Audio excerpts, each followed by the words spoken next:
Bapa dalam kerajaan surga, Bapa yang kami kenal dan kami sembah di dalam nama Yesus Tuhan kami. Tuhan, kami bersyukur karena pagi ini kami dapat ada tempat ini beribadah bersama-sama, dan kami tahu semua ini karena rencana-Mu Tuhan. Dan Bapa, kami anak-anak-Mu yang tidak memiliki kekuatan, sebab itu Tuhan kami mohon kekuatan dari surgawi untuk membungkus kami agar kami boleh berada di tempat ini mendengar firman-Mu dengan seluruh hati kami. Untuk itu Bapa, kami anak-anak-Mu mohon pengampunan dosa. Ampuni kami Tuhan atas segala pelanggaran dosa yang telah kami lakukan. Kiranya kami disuci kuduskan dan kami layak berada di dalam hadirat-Mu sekali lagi untuk mendengar firman-Mu. Berkati firman-Mu Tuhan, berkati hati dan pendengaran kami, agar firman-Mu akan berakar, bertumbuh, dan berbuah di dalam hidup kami. Dan kami juga boleh dipakai oleh-Mu Tuhan untuk memberitakan Injil ini kepada kawan-kawan kami, keluarga kami, dan orang-orang yang ada di luar sana, agar mereka juga diberkati oleh firman-Mu pada waktu kami belajar firman-Mu. Terima kasih Bapa, di dalam nama Yesus kami sudah berdoa dan bersyukur. Amin. Saudara dan saudari yang saya kasih dalam nama Tuhan, pagi hari ini kita akan belajar satu firman Tuhan, dan ini jarang-jarang sekali diajarkan di dalam gereja karena mungkin orang beranggapan ini tidak penting lagi. Karena sekarang kita sudah berada di dalam perjanjian baru, kita bukan lagi orang-orang perjanjian lama. Namun demikian, sebagai jemaat Tuhan kita harus memperlengkapi diri kita dengan ilmu pengetahuan, terutama sekali teologis itu sendiri. Kenapa di dalam Alkitab ini pernah ditegah atau ini pernah dilarang oleh Tuhan untuk orang-orang Yahudi, untuk orang-orang Israel untuk tidak melakukannya. Nah, untuk itu kita akan belajar tentang tahir, tidak tahir, kematian, dan penguburan. Ini merupakan khotbah yang saya kira julung-julung kali kita belajar dan belum pernah diajarkan. Tetapi mari kita belajar supaya kita menjadi jemaat yang baik, yang pintar orang bilang. Nah, praktik keagamaan tahir atau tidak tahir, kematian dan penguburan. Berbicara tentang praktik tersebut, kitab Imamat secara detail memberi pelajaran kepada orang-orang Yahudi ketika mereka berada di dalam perjalanan untuk menuju ke tanah Kanaan. Dan praktik ini mereka pegang karena ini merupakan salah satu bahagian di dalam kitab Taurat Musa. Ketika Allah memberikan kitab Imamat kepada bangsa Yahudi, ada satu maksud Tuhan yang sangat jelas yang diberikan kepada orang-orang Yahudi ketika itu, supaya mereka tidak sama dengan bangsa-bangsa lain yang ada di tanah Kanaan nanti, ataupun semasa perjalanan mereka menuju ke tanah Kanaan, ataupun disebut sebagai Israel ketika ini. Nah, saudara dan saudara yang saya kasih dalam Tuhan, mari kita coba mau mengerti tentang tahir dan tidak tahir. Tahir dan tidak tahir. Ya, jadi tahir atau tahor ataupun clean diartikan sebagai suci, murni, bersih.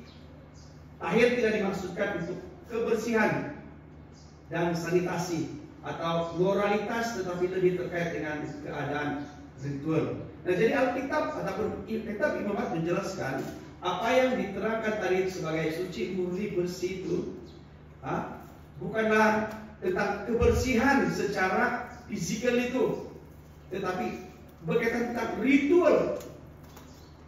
Karena kalau kita melihat catatan-catatan sejarah, sebelum Bapak Abraham berpindah dari Mesopotamia ke tanah perjanjian, dan sebelum nanti orang-orang Yahudi menuju ke tanah Kanaan, di sekeliling mereka sudah ada bangsa-bangsa lain yang juga memiliki dewa-dewa tertentu.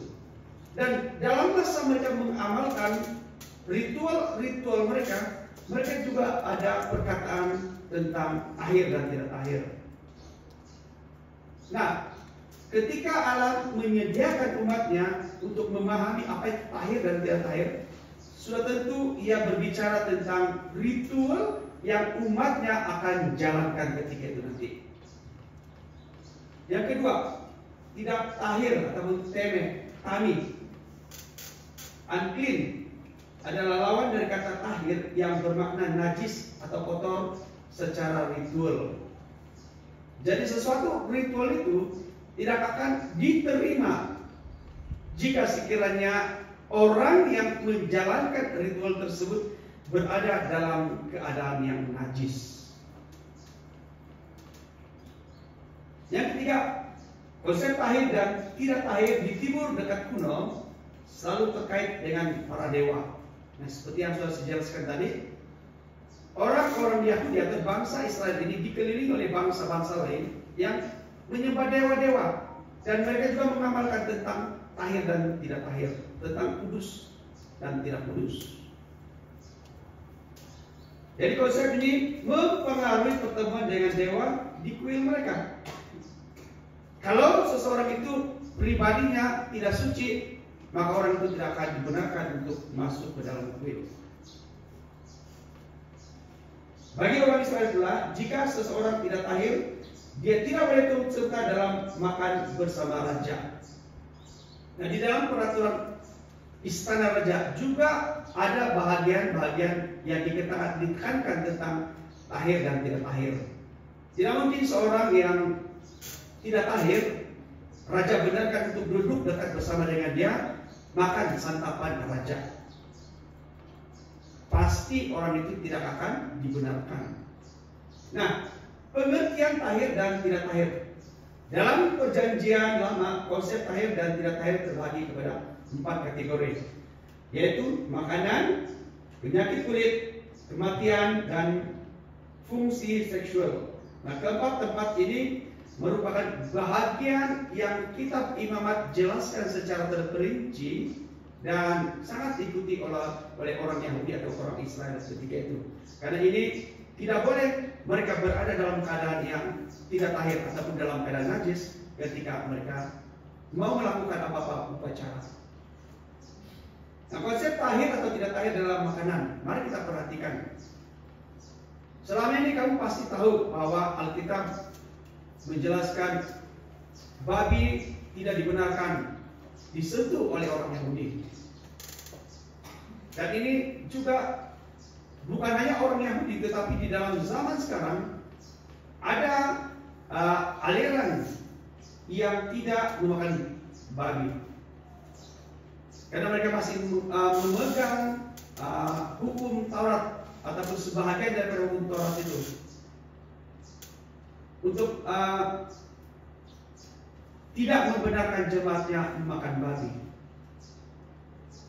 Tetapi mari kita perhatikan apa sebenarnya, kenapa sebenarnya Tuhan melarang orang Yahudi ketika itu tidak makan benda-benda ini. Dan kenapa di dalam perjanjian baru makanan ini sudah tidak menjadi haram lagi. Nah, mari kita perhatikan. Peraturan pemakanan bagi orang Israel dikenali sebagai kasrut. Makanan yang boleh dimakan dikenali sebagai kosher, dan yang tidak boleh dimakan dikenali sebagai terefa. Nah, jadi sebahagian besar ketetapan mengenai kasrut dapat ditemukan dalam kitab-kitab Imamat, Ulangan, Keluaran, dan Kejadian. Jadi pada zaman Nuh sudah ada binatang yang tidak haram dan haram. Itu boleh dilihat di dalam Kejadian 7 ayat 2 dan 8. Nah, ketika Nuh Allah memerintahkan Nuh supaya membawa hewan-hewan ini masuk ke dalam bahtera sebelum banjir besar berlaku, ada peraturan yang Tuhan berikan kepada Nuh ataupun arahan yang Tuhan berikan kepada Nuh ketika itu, yaitu hewan-hewan yang tidak haram mereka harus membawa masuk 7 pasang, maksudnya 7 betina dan 7 jantan. Sementara hewan haram hanya sepasang.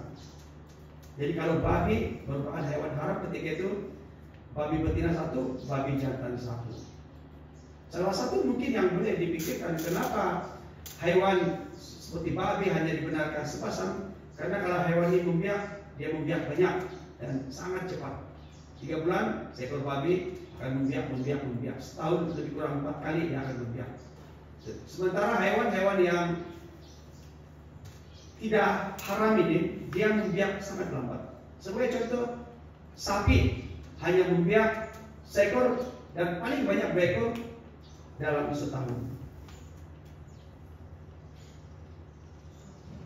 Oke, kalau kita perhatikan seterusnya, Kitab Imamat 11 dan Ulangan 14 memberi panduan apa yang boleh dan tidak boleh dimakan. Oke, kita perhatikan hewan-hewan tersebut. Hewan berkaki 4. Kebanyakan hewan berkaki 4 seperti babi, anjing, kucing, arnab, landak, sapi, kambing, domba, unta, gajah. Pakainya hewan-hewan berkaki 4 dan banyak lagi. Tetapi apa Alkitab jelaskan? Hewan berkaki 4 boleh dimakan jika kuku belah, yaitu kukunya bersela panjang dan mengunyah. Hewan yang mengunyah, mamabiak maksudnya mengunyah, hewan yang mengunyah makanan tersebut. Tapi Imamat 11 ayat 3. Contohnya lembu, domba dan kambing. Lembu dan domba dan kambing kalau dia makan rumput dia akan kunyah. Kemudian baru dia telan. Dan kukunya harus bersela panjang dan terbelah. Jadi hewan yang tidak boleh dimakan, contohnya unta, pelanduk, kelinci, babi hutan.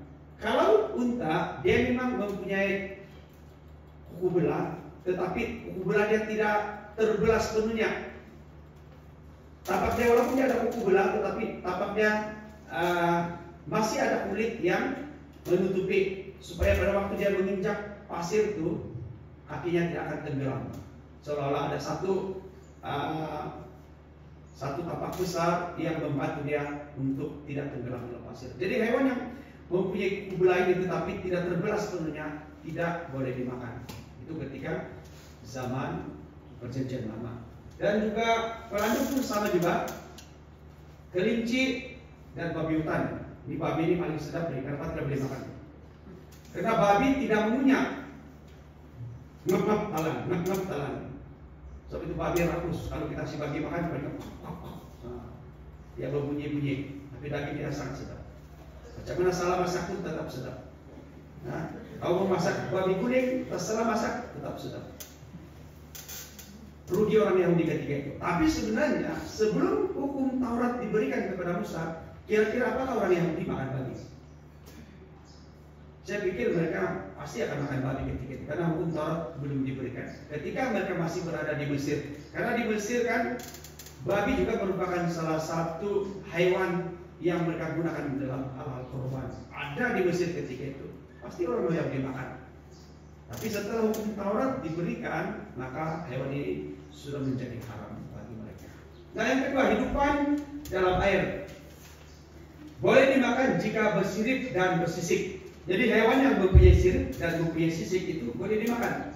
Tetapi hewan yang tidak bersirip dan tidak bersisik, contohnya macam lindung, belut, ikan keli, apalagi ikan sopong, ikan-ikan yang tidak bersisik itu tidak boleh dimakan ketika itu. Bagaimana dengan burung? Burung juga boleh dimakan kecuali burung pemangsa dan burung yang memakan bangkai. Burung pemangsa contohnya apa? Burung hantu, burung belang, burung nasar, itu burung bangkai kan? Itu tidak boleh dimakan. Apalagi burung gagak, ya pembangkai juga tidak boleh dimakan. Nah, ini hewan-hewan yang berkaki 4 hidup di air dan juga burung-burung. Jadi maksudnya burung pipit boleh makan. Sama burung pipit tidak makan bangkai. Tapi makan burung pipit pun tidak guna seperti teresia. Jadi biarkan aja. Biar aja menjadi salah satu ahli ekosistem bagi dunia kita. Kemudian serangga. Jadi serangga boleh dimakan jika mempunyai paha di atas, di sebelah atas kakinya untuk melompat di atas tanah. Contohnya belalang. Paha belalang, ada paha belalang di kaki lompat, ada paha dia, jadi boleh dimakan. Bagaimana dia melipas? Ada paha dia, ada atas. Kita tidak tahu, tidak dicatatkan. Tapi kalau tinggi serangga dia, kalau ada kaki 4 besar boleh makan. Kalau tidak, maksudnya jangan dimakan. Kemudian hewan reptilia. Semua hewan reptilia adalah haram. Ular reptilia, biawak reptilia, buaya reptilia, itu tidak boleh dimakan. Kalau orang bilang daging buaya itu sedap macam ayam. Ya, kalau kita sekarang itu semua tidak masalah, sudah menjadi makanan kegemaran. Tapi zaman dahulu mereka memang tidak dibenarkan. Kalau orang yang dilipas dan tinggal orang-orang bangsa lain hanya melihat langsung, tidak dibenarkan untuk makan. Kemudian hewan yang mati secara alami dan mati dibunuh oleh hewan lain adalah haram. Hewan mati sakit tidak boleh makan. Hewan yang diburu oleh anjing itu, hewan mati itu tidak boleh dimakan. Jadi maksudnya mereka mempunyai satu peraturan ketat tentang hal makanan. Dalam hal makanan. Nah, kenapa hewan-hewan ini? Oke, kita teruskan dulu. Darah juga tidak boleh dimakan ketika itu. Sampai hari ini banyak orang menafsirkan kita juga tidak boleh makan darah. Betul nggak kita tidak boleh makan darah? Karena mereka hanya masih membawa pengetahuan di perjanjian lama, menariknya ke perjanjian baru. Sedangkan Alkitab sudah menguruskannya. Bagaimanapun, mari kita lanjutkan dulu. Selain beberapa jenis hewan haram untuk dimakan, bangkai hewan juga adalah najis dan menajiskan. Nah, ini maksudnya dalam keadaan darurat sekalipun memang tidak boleh. Maksudnya memang tidak boleh makan. Kalau makan terpaksa ada pentahiran dia lah. Okay? Nah, setiap orang yang terkena bangkai akan najis sehingga matahari terbenam. Nah, jadi hewan-hewan najis tadi, babi, unta, kelinci, ikan semuanya, kalau kita tersentuh dia akan menjadi najis sehingga matahari terbenam. Maksudnya kalau pukul 8 pagi kamu terpegang sampai matahari terbenam, kamu najis. Selepas itu kamu akan jadi tahir.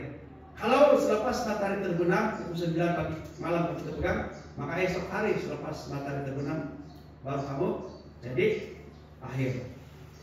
Nah, jadi apapun yang terkena dengan bangkai hewan tersebut akan menjadi najis dan harus dimasukkan ke dalam air sehingga matahari terbenam. Setelah matahari terbenam barulah menjadi tahir semula. Nah, jadi maksudnya barangan kamu pun kalau terkena pada hewan najis tadi, bangkai hewan yang mati tadi, terkena pada bangkai hewan, maka terpaksa masuk dalam air. Dan selepas matahari terbenam baru dia menjadi air. Nah, inilah konsep yang diajarkan di dalam kitab Iman tentang makanan yang najis dan tidak najis. Nah, sekarang saya ingin membawa kita untuk memahami kenapa Allah melarang orang-orang Yahudi untuk makan makanan yang ini. Apakah ia berkaitan dengan kesehatan? Apakah hewan tersebut hewan yang Allah tidak ciptakan tiba-tiba ada di dunia? Maka Allah larang, jangan kamu makan ini, bukan saya cipta. Kitab Kejadian menjelaskan Allah menciptakan segala sesuatu di muka bumi, termasuk semua hewan. Maksudnya babi itu juga adalah hewan ciptaan Allah. Tetapi kenapa Allah melarang? Nah, ketika Allah menyediakan umat pilihannya, maka umatnya itu harus berbeza dengan bangsa-bangsa lain. Karena bangsa-bangsa lain ketika itu mereka menggunakan hewan-hewan ini sebagai hewan korban bagi sesembahan mereka. Jadi Allah tidak mau umatnya itu juga menggunakan hewan tersebut sebagai korban sesembahan. Mereka harus berbeza dengan bangsa yang lain. Jadi bangsa Yahudi sini pada waktu dia memberikan korban persembahan itu bukan lagi babi, tapi korban bangsa lain mereka persembahkan babi. Jadi harus berbeza, tidak boleh sama. Nah, sebab itu Allah mau umatnya ketika itu tidak menghampiri hewan-hewan yang sudah Allah tetapkan sebagai najis ketika itu. Karena Allah tidak mau. Karena mereka tidak memahami tentang nanti penduduk-penduduk lain atau suku-suku dalam Israel yang lain tidak akan memahami makna teologisnya. Kalau Allah benarkan juga kamu boleh saja mengorbankan mana-mana hewan. Tapi karena Allah kita adalah Allah yang hidup, Allah yang kudus, Allah yang berbeza dengan dewa-dewa lain, maka umat yang disediakan juga itu harus berbeza daripada bangsa lain. Cara ritualnya atau cara bagaimana mereka menyembah Tuhan juga harus berbeza dengan bangsa-bangsa yang lain. Kalau bangsa yang lain menyediakan korban babi sebagai sesembahan kepada dewa, orang Israel tidak. Saya masih teringat ketika ibu saya masih seorang pembelian, yang mereka sering lakukan untuk sediakan di dalam upacara pembelian itu adalah babi. Nah, jadi ini ternyata tidak hanya digunakan oleh bangsa kita di Borneo, tetapi juga seluruh bangsa ada di dunia ketika itu. Nah, Allah tidak mau umat pilihannya, bangsa pilihannya ini menyamai bangsa-bangsa yang lain. Maka dia mengharapkan mereka untuk tidak menggunakan hewan-hewan tersebut sebagai sesembahan, untuk tidak memakan hewan-hewan yang ada di sungai sebagai membezakan mereka. Mereka tidak makan ikan yang tidak bersisik. Kalau bangsa lain dia sapu bersih. Ketika itu, apakah Allah kita tidak hadir sehingga dia melarang bangsa Israel ketika itu untuk tidak makan? Allah kita sangat hadir karena dia menyediakan satu bangsa pilihan yang kita nanti akan diselamatkan melalui iman kepada Bapak Abraham.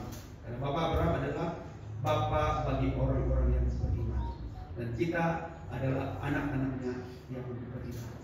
Jadi hari ini setelah Yesus berinkarnasi menjadi manusia, firman yang berinkarnasi menjadi manusia, kemudian memberitakan Injil, kemudian diseksa, kemudian Yesus mati di kayu salib, kemudian dia bangkit dari kematian dan kembali ke kerajaan surga.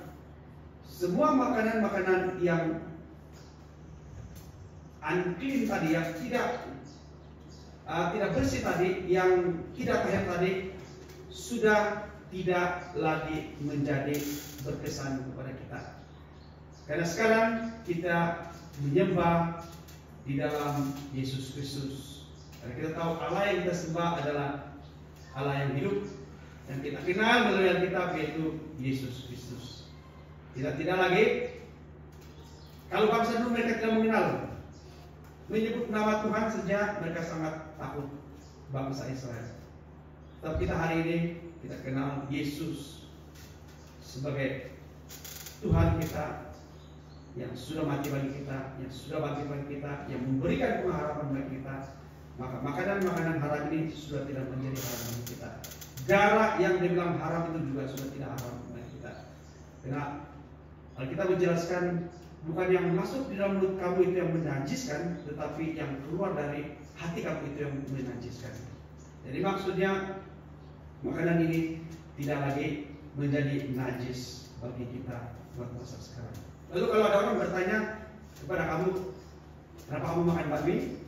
Kenapa yang lain tidak makan babi? Nah, penjelasannya ada seperti ini, yaitu kita bukan lagi satu bangsa yang tidak mengenal Allah kita secara pribadi, tetapi kita umat yang mengenal Allah kita secara pribadi melalui Alkitab, di mana Allah menyatakan dirinya.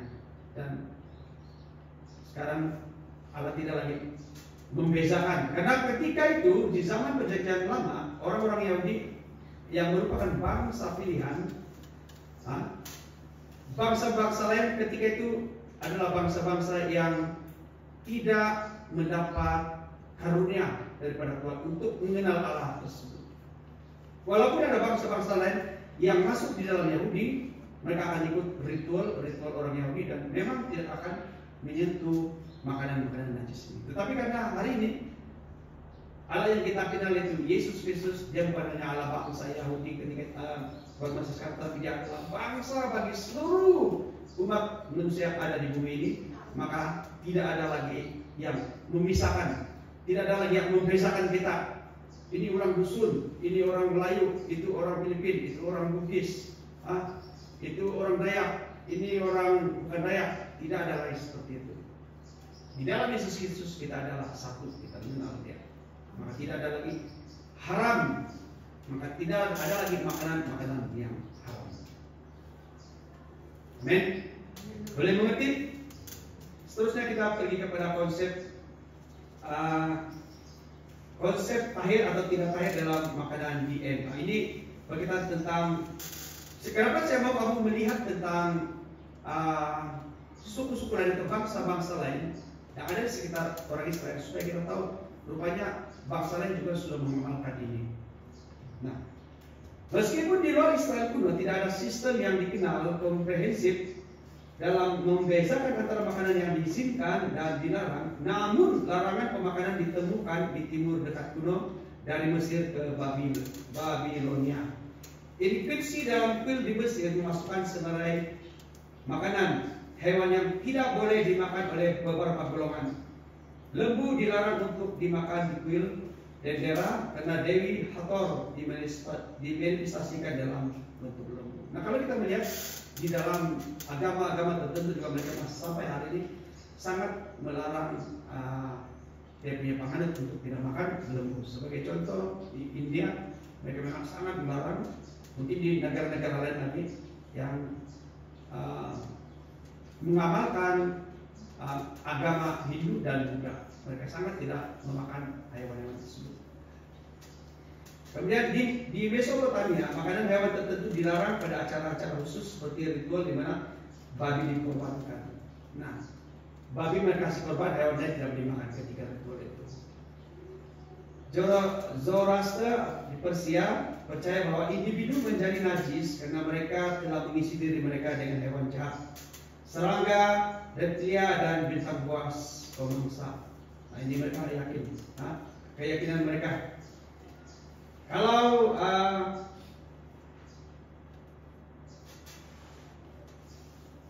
hewan-hewan ini masuk dalam diri mereka, mereka merasakan diri mereka menjadi najis. Oke? Jadi ternyata bukan hanya bangsa Israel yang sudah memegang hal ini, tetapi bangsa lain juga. Oke, kemudian kita pergi kepada konsep tahir, tidak tahir dalam penyakit. Nah, kitab Imamat juga dengan jelas menerangkan tentang penyakit-penyakit yang melanda di Timur Tengah ketika itu. Nah, kalau kita melihat dalam satu seni beda rumah orang Israel ketika bukan saja zaman sebelum mereka masuk ke tanah Kanaan, tetapi setelah masuk ke tanah Kanaan, rumah mereka sebenarnya adalah satu rumah yang mana ruangannya ada juga hewan-hewan lain yang hidup di dalam. Jadi bau di dalam rumah tersebut memang bercampur aduk. Ada bau kemenyan, ada bau tai lembu, ada bau tai kambing, tai domba. Tapi tai babi tidak ada lah, karena mereka tidak ada melihara babi. Dan daripada hal-hal tersebut, sudah tentu penyakit akan sangat menular di kalangan kehidupan orang-orang Israel, tapi orang-orang Yahudi ketika itu. Walaupun Allah memberikan satu bantuan untuk mereka harus hidup bersih, tetapi kita melihat di dalam masyarakat, di mana juga masyarakat zaman dahulu, mereka kadang-kadang tidak mementingkan tentang hal-hal kebersihan. Sehingga di Tambunan juga satu ketika dahulu, di mana air yang cucian itu akan jatuh di bawah gulung dan tidak mengalir di situ juga. Lama-lama dia jadi lelebuhan di bawah, so, babi pun datang tinggal mandi di sana. Nah, begitu juga dengan keadaan kehidupan bangsa Israel ketika itu. Nah, jadi ada penyakit yang harus ditahirkan dan perlu dicek oleh imam. Nah, penyakit yang boleh mengakibatkan seorang menjadi tidak tahir adalah penyakit kusta. Nah, penyakit kusta memang satu penyakit yang sangat-sangat dihindari oleh bangsa Israel ketika itu. So itu seperti apa yang pengkhotbah minggu lepas terangkan. Kalau orang Yahudi itu yang kena orang Israel yang kena kusta, dia harus berteriak. Dia sebut sana Sarata, Sarata, supaya orang tahu dan orang menjauhkan diri daripada mereka. Karena penyakit kusta ini memang satu penyakit yang berjangkit, sangat berjangkit dan tidak ada obat. Tapi syukur karena zaman sekarang penyakit kusta bukan lagi satu penyakit yang berbahaya, karena dia sudah ada obat untuk pencegahan. Kalau tidak ada obat pencegahan, pasti masih ada penyakit ini sampai hari ini. Maksudnya masih banyak orang yang makan dijangkiti.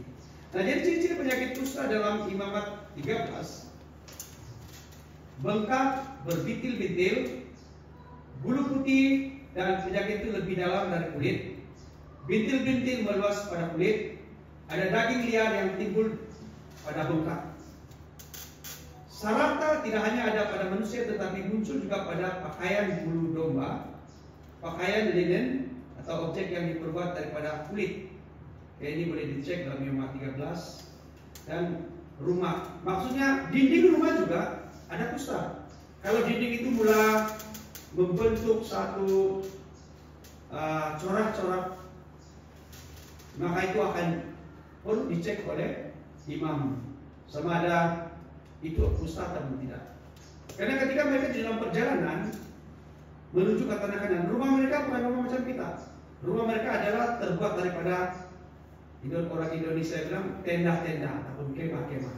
Jadi kemah itu daripada bulu-bulu atau dari kulit hewan, dan itu sangat mudah dijangkiti oleh kusta juga, bukan hanya pada manusia.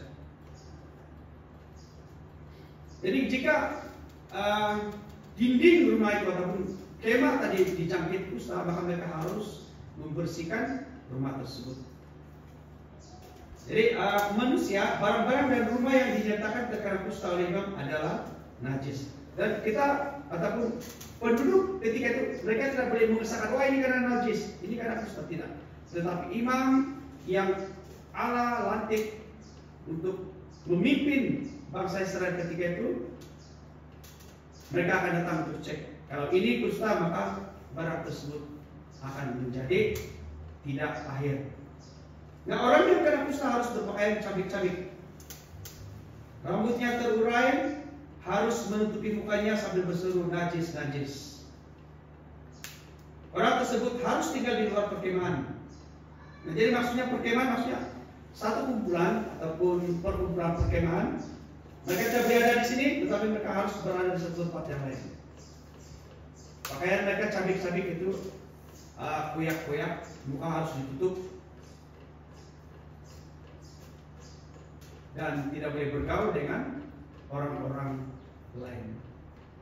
Jadi barang yang kena kusta harus dibakar. Pakaian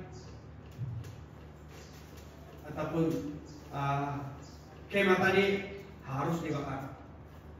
Rumah yang dinyatakan najis harus dirombak dan lalu sisanya dibawa semua ke luar kota. Buang ke tempat lain, supaya tidak ada penyakit itu yang atau kuman itu tidak dapat menjangkiti orang-orang yang tinggal di dalam rumah tersebut. Dalam perjanjian lama, kusta sering dikaitkan dengan hukuman Allah. Misalnya Miriam. Nah, ini bilangan 12 dan 9 dan 10, boleh catat, boleh dicek nanti. Gehazi 2 Raja 5 ayat 1 hingga 27, Raja Uzia 2 Tawarik 26 ayat 1 hingga 23. Ini tentang kisah-kisah yang mana mereka katakan bahwa kusta itu adalah hukuman Allah. Bagaimana dengan zaman sekarang? Kalau orang terkena kusta, apakah itu hukuman Allah? Sudah tentu tidak lagi. Sudah tentu tidak.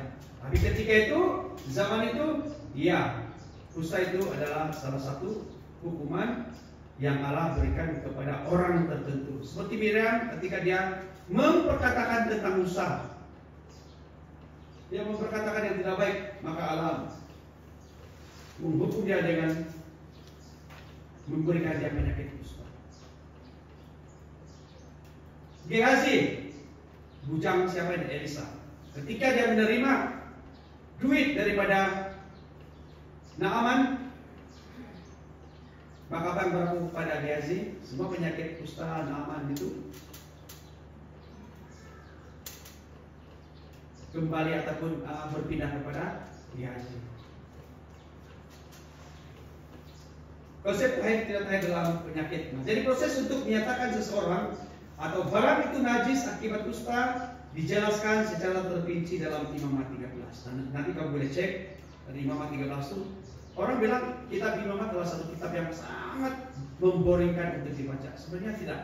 Ketika kamu sudah memahami tentang teologi, kamu akan sangat-sangat bersyukur karena Allah memberikan kitab Imamat untuk kita pelajari, untuk kita merenungkan kenapa ini Allah berikan. Nah, proses untuk pentahiran barang-barang dinyatakan di dalam Imamat 13:58 dan itu semua ada di situ. Saya mohon untuk jemaat memperhatikan, membaca bagian-bagian tersebut untuk lebih mengerti lagi tentang proses pentahiran barang-barang tersebut. Nah, ini penyakit kusta di N, maksudnya di sekitar orang-orang Israel ketika itu. Kusta dikenali di Mesir karena rawatan bagi penyakit ini ditemukan pada Ebers papyrus. Okay? Dan ciri-ciri manusia yang digambarkan pada palang tanah liat Kanaan yang ditemui di film Aminopis menunjukkan penyakit ini sudah ada di Mesir. Jadi sebenarnya sebelum orang Israel sudah ada penyakit ini. Jadi ciri-ciri kusta yang tercatat dalam Alkitab menyamai ciri-ciri penyakit Akadian yang disebut sebagai sarsubu yang dicatat dari awal milenium kedua sebelum Masehi di Mesopotamia. Jadi ritual dilakukan untuk merawat sarsubu. Ritual ditemui pada abad ke-13 sebelum Masehi di satu tablet yang dikarang di Emar. Sekarang kita lihat pula tentang konsep tahir tidak tahir dalam kematian. Seseorang yang bersentuhan dengan mayat akan menjadi najis selama 7 hari. Orang itu akan disuruh meninggalkan tempat perkemahan. Apabila seseorang mati dalam kemah, semua yang masuk ke dalam kemah tersebut dan segala yang ada dalam kemah itu najis selama 7 hari. Jadi orang yang berada di padang dan terkena kepada seorang yang mati terbunuh oleh pedang atau kepada mayat, tulang-tulang atau kubur, maka orang itu najis selama 7 hari. Tidak hanya pada makanan, tidak hanya pada penyakit, tetapi juga kematian. Orang yang tersentuh pada mayat, maka dia najis selama 7 hari. Begitu juga dengan orang-orang yang berada di padang belantara, maksudnya ketika mereka menggembalakan hewan ataupun ketika mereka berada di medan peperangan. Dalam budaya Mesopotamia seperti Sumeria, kuno, Akkad dan Babilonia, kontak dengan mayat dianggap sebagai pencemaran ritual. Individu yang menyentuh mayat diharuskan menjalani ritual penyucian untuk mengembalikan kemurniannya sebelum berpartisipasi dalam aktivitas keagamaan atau interaksi sosial. Dalam masyarakat kuno, peraturan yang ketat dibuat terhadap bersentuhan dengan orang mati dan ritual khusus dilakukan untuk membersihkan individu yang melakukan kontak dengan mayat. Jadi kalau kita melihat tadi dalam hal tahir dan tidak tahir, seorang perempuan yang melahirkan anak juga, dia akan menjadi tidak tahir selama 7 hari kalau anak itu lelaki. Tetapi kalau anak itu perempuan, maka 14 hari ibu itu tidak tahir.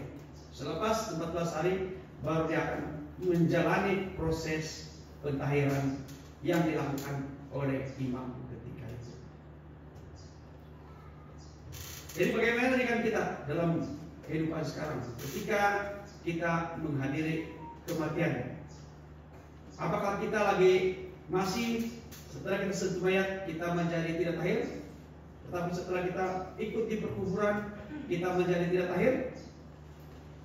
Nah, kembali kepada definisi awal tentang tahir dan tidak tahir, supaya kita paham bahwa tahir dan tidak tahir ini tidak berbicara tentang fisikal yang suci, yang kudus, tetapi lebih bermaksud kepada ritual, maksudnya pada waktu kita menyembah kepada Tuhan. Lalu dalam zaman perjanjian baru yang ada sekarang ini, apakah kita masih dikatakan najis ketika kita menghadiri kematian atau penguburan? Jawabannya tidak lagi. Jawabannya tidak lagi. Tidak ada lagi yang dikatakan najis atau tidak najis. Cuma sebagai untuk kebersihan, karena kita tahu pada waktu kita bercampur gaul dengan orang, banyak bakteria-bakteria yang terbangan di ruang udara ataupun juga dalam satu rumah. Karena mayat yang sudah ada tuh, ada bakteri atau kuman tertentu yang keluar. Jadi kita harus balik mandi sebagai kebersihan diri, itu saja. Tetapi tidak berbicara tentang tahir dan tidak tahir lagi. Harap ini boleh dimengerti supaya kita tidak terikat dengan orang-orang di luar sana yang masih memegang tentang konsep haram dan tidak haram, najis dan tidak najis. Kemudian yang terakhir kita lihat tentang konsep tahir dan tidak tahir dalam hubungan seksual. Lelaki yang melakukan lelehan maka dia akan menjadi najis. Semua yang terkena lelehan akan menjadi najis. Perempuan yang mengalami haid menjadi cemar selama 7 hari. Sesiapa yang terkena padanya akan najis sehingga matahari terbenam. Jika terdapat lelehan darah yang bukan pada waktu cemar haidnya, maka dia akan menjadi najis. Perempuan yang melahirkan anak laki-laki menjadi najis selama 7 hari dan 14 hari jika anak perempuan. Tumpahan air mani semasa hubungan intim akan menjadikan pasangan tersebut menjadi najis sampai matahari terbenam. Hubungan kelamin yang tidak wajar juga akan menjadi pelakuannya najis.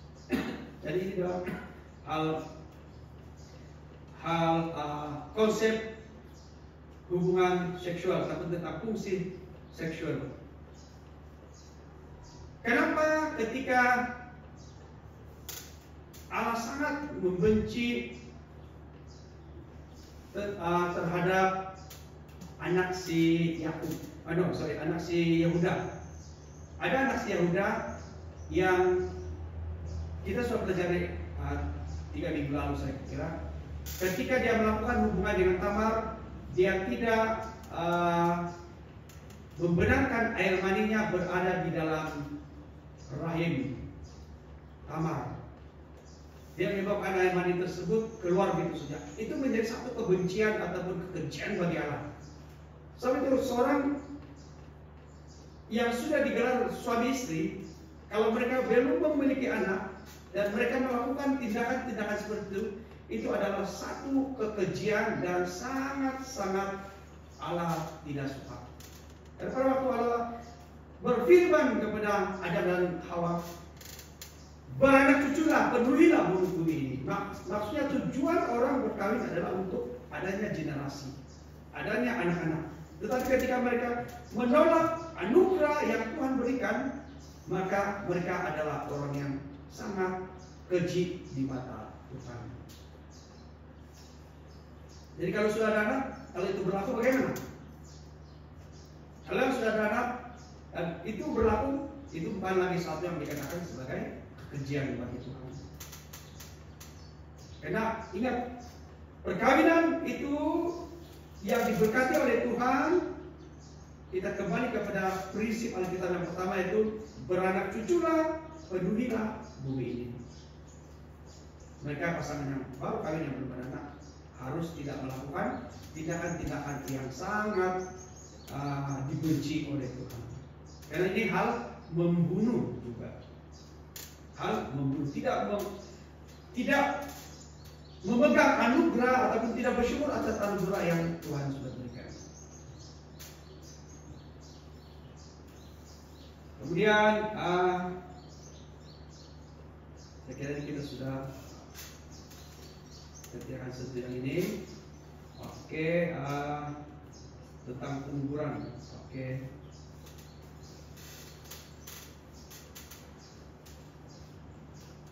Salah satu tentang hal penguburan, ketika orang Yahudi ataupun suku-suku di Timur Tengah ketika itu mati, bangsa-bangsa di Timur Tengah mati, mereka akan mengubur orang tersebut bukan di dalam tanah tetapi di dalam gua ataupun batu mereka pahat sehingga menjadi satu ruang yang besar dan mereka simpan mayat tersebut ke dalam lubang. Ketika Yesus mati, Yesus tidak ditanam di dalam tanah. Amin. Tetapi dia dimasukkan ke dalam lubang gua. Dan kadang-kadang lubang gua tersebut dia tidak hanya dijadikan untuk satu orang yang ada di situ, tetapi juga untuk keluarga-keluarga yang lain. Nah, Firaun kalau kita itu piramid itu sebenarnya adalah perkuburan bagi Firaun. Dia sudah membina dia punya makam kuburan yang lebih tinggi dan dia disimpan di situ. Ditanam di dalam satu lubang yang tersembunyi yang tidak diketahui. Jadi orang-orang Israel ataupun bangsa-bangsa Yahudi juga seperti itu. Ketika itu mereka punya kuburan di dalam lubang, dan kadang-kadang itu kalau lubang dia tidak punya kuburan tidak terlalu besar, setelah jenazah tadi menjadi tulang-tulang itu akan dikumpulkan dan disimpan di satu tempat. Sebab itu kalau kita tengok kubur Yesus ada satu tempat duduk. Tempat duduk itu tempat simpan. Mereka akan masukkan tulang-tulang ke dalam satu balang ataupun apa dia kira-kira macam pasu, mereka simpan di situ.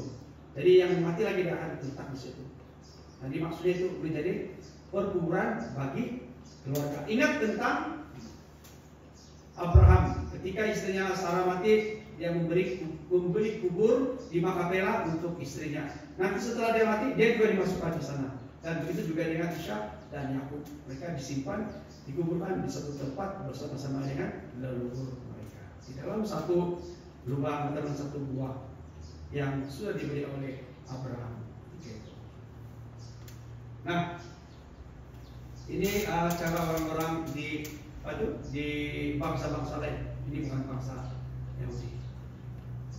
Di piramid, oke.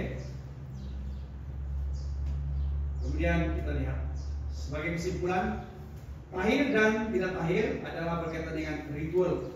Ingat, tahir dan tidak tahir berkaitan tentang ritual, bukan secara fisikal. Maksudnya bukan karena hewan itu memang bukan Allah yang cipta, orang yang diterima, tidak, tetapi berbicara tentang ritual keagamaan.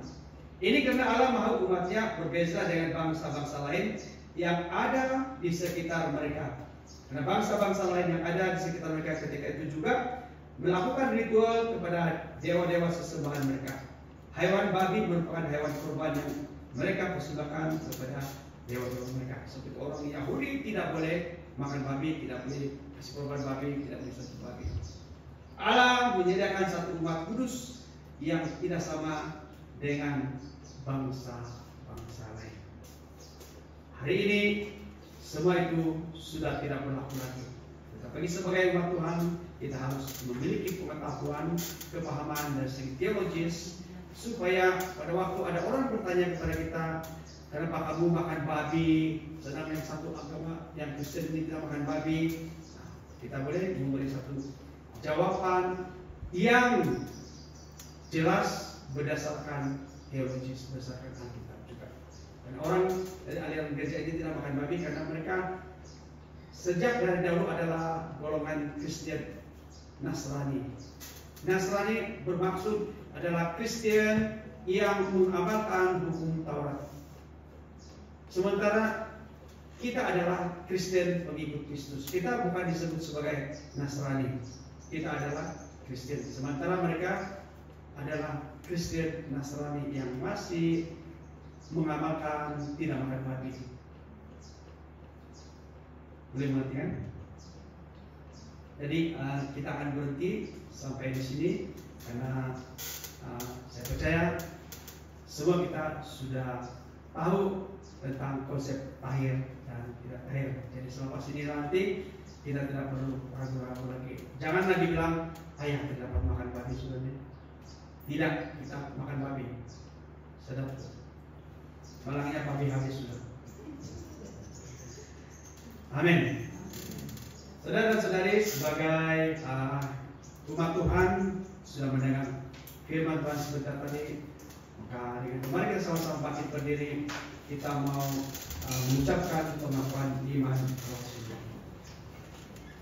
Aku percaya kepada Allah, Bapa yang Maha Kuasa, Khalik langit dan bumi, dan kepada Yesus Kristus, anaknya yang tunggal Tuhan kita, yang dikandung dari Roh Kudus, lahir dari anak darah Maria, yang menderita sengsara di bawah pemerintahan Pontius Pilatus, disalibkan, mati dan dikuburkan, turun ke dalam kerajaan maut.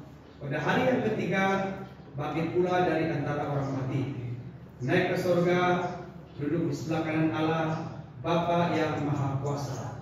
Dan dari sana Dia akan datang untuk menghakimi orang yang hidup dan yang mati. Aku percaya kepada Roh Kudus, gereja yang kudus dan am, persekutuan orang kudus, pengampunan dosa, kebangkitan tubuh, dan hidup yang kekal. Amin. Bapa dalam kerajaan surga, kami bersyukur dan berterima kasih Tuhan, karena Engkau sudah memberikan kami hikmat pengetahuan dalam memahami firman-Mu yang telah Engkau berikan kepada kami sebentar tadi. Sebab itu Tuhan, kami sangat bersyukur, dan kiranya apa yang kami sudah belajar tentang firman-Mu sebentar tadi akan berakar, bertumbuh buah-buah dalam hidup kami, dan kami boleh memberkati orang-orang di luar sana dengan ilmu pengetahuan yang Tuhan sudah berikan. Terima kasih Bapa, kami bersyukur dan kami serahkan semuanya hanya dalam nama Yesus Tuhan kami. Amin. Silakan.